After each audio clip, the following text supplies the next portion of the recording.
Ассаламу алейкум, урматтуу кыргызстандыктар.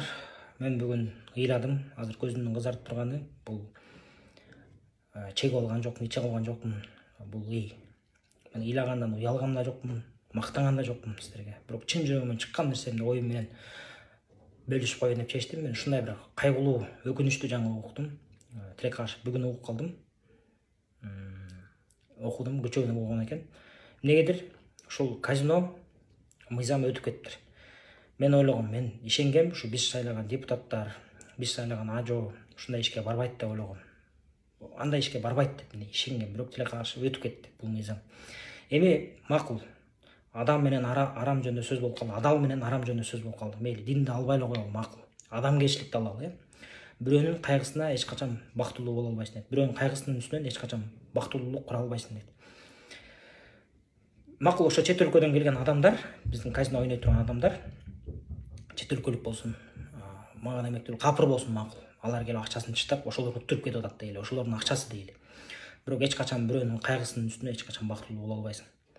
Ошол уттуруп кетип аткан адамдар дагы жыргагандан келип уттуруп кетпейт. Ал оору биринчиден. Алардын да үй бүлөсү бузулат. Алар дагы ошо бизге келип Кыргызстанга келип уттургандан кийин өзүн өлтүрүүгө барат. Үй бүлөсүнөн ажыраганга барат, инвалид болгонго чейин барат. Алар ошо бизге таштаган акчасын бизге, мамлекетке бата берип, ушул акча менен өлкөңөр өнүгүп кетсин деп бербейт, каргап берет бизди. Эми ошол өзүңө каалаган жакшылыкты башкага кааламайын, сен адам эмессиң. Сен өзүңө каалабаган жамандыкты бирөөгө кааласаң дагы адам эмессиң да. Ошол эле фактор бар. Динди мындай эле коелу. Эми биз макул, башкалар өлсө, бирөөгө өлүм тилегенче өзүң өмүр тиле дейт. Башкалар утулса утулсун, башкалар кайгырса кайгырсын, бирок биздин мамлекет өнүксүн. Ал биздин мамлекет деп, биз мамлекет киреш алып келели деп атабыз.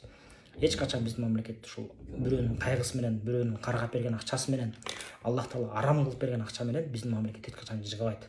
Тескеринче ушунун үстүнөн кайра балээ келет, оору кырсык келет. Өлкөбүз жыргабайт мындайча. Себеби дегенде, адал нерсе менен арам нерсе бул Аллах Таала бизге өзү каалап эле адам, могул адал, могул арам деп койгон жок.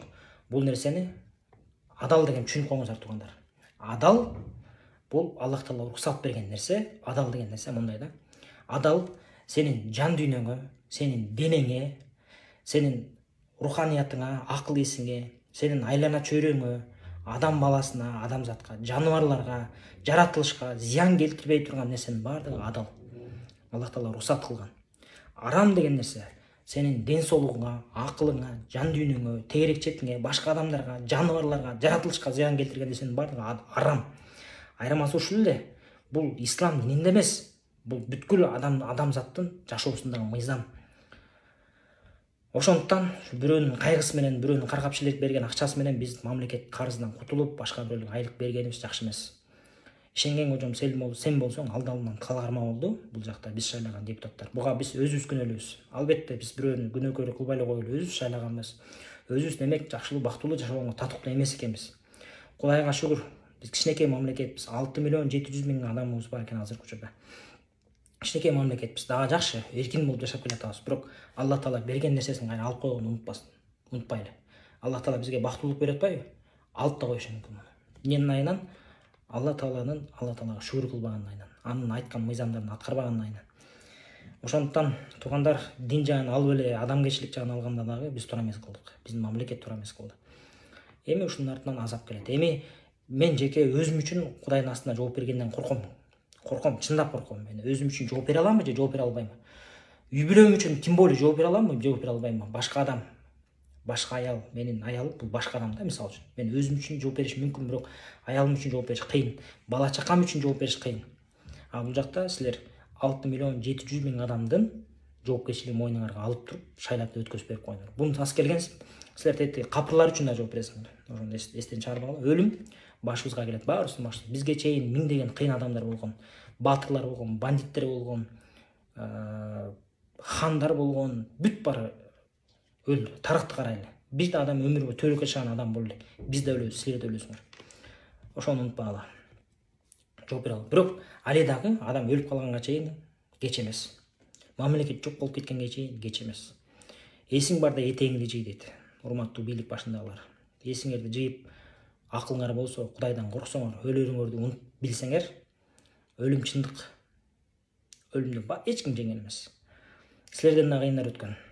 Силерден да укмуштуулар өткөн. Хандар өткөн, байлар өткөн, манаптар өткөн, баары жер астында.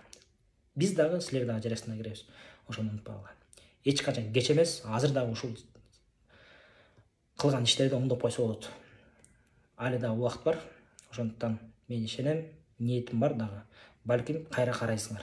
Балким кайра ушул мыйзамды өзгөртөсүңөр. Унчукпай койсок болот, ооба. Унчукпай койсок деле болот. Коркуп балким. Балким мейлем мен казино ойнобойм деп коюп унчукпай коет. Бирок ушул казинонун айынан, казино эмес, мындай кумардын айынан, картанын айынан менин тааныгандарым ичинен өлүп калгандар болгон. Менин тааныгандарым ичинен үй бүлөсүнөн ажырап калгандар болгон. Менин тааныгандарым ичинен.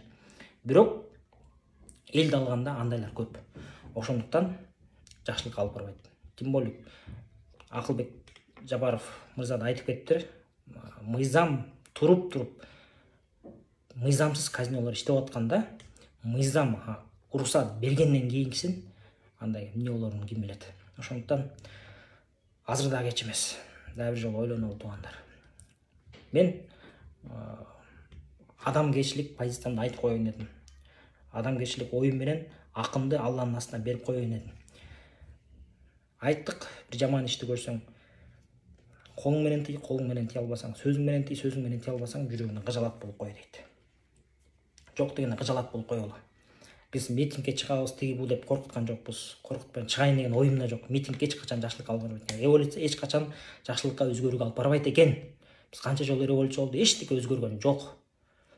Революция жүрөктө болуш керек. Революция маякта болуш керек. Бирок биз кол менен монтип бийликти алмаштырып, кол менен бир нерсени алмаштырган менен өзүбүздүн жүрөгүбүздө кетип бар ушул жакта. Кайра тууганчылыкка шайлайбыз, кайра жердешчиликке барып шайлайбыз, кайра акчага барып шайлайбыз экенбиз. Адам баласы тилекке каршы ушундай экенбиз.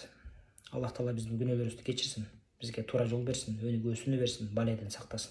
Бирок ушул мыйзамды кабыл алып атканда кепилдик берип да койсоңуз болмок. Эгерде силер Кыргызстан жарандары ойнобойт деп кепилдик бердиңер, эгерде Кыргызстан жарандары кандайдыр бир жанагы айткандай задний проходдон кирип ойноп кала турган болсо, бир үй бүлө бузула турган болсо, бир адам өзүнүн жанын кыя турган болсо, ушундай фактылар каттала турган болсо, Кыргызстандын жарандарынын ичинен каттала турган болсо, анда керт башыбыз менен, мойнубуз менен жооп беребиз деп туруп мыйзамга да ошондо кошуп алгыла туугандар.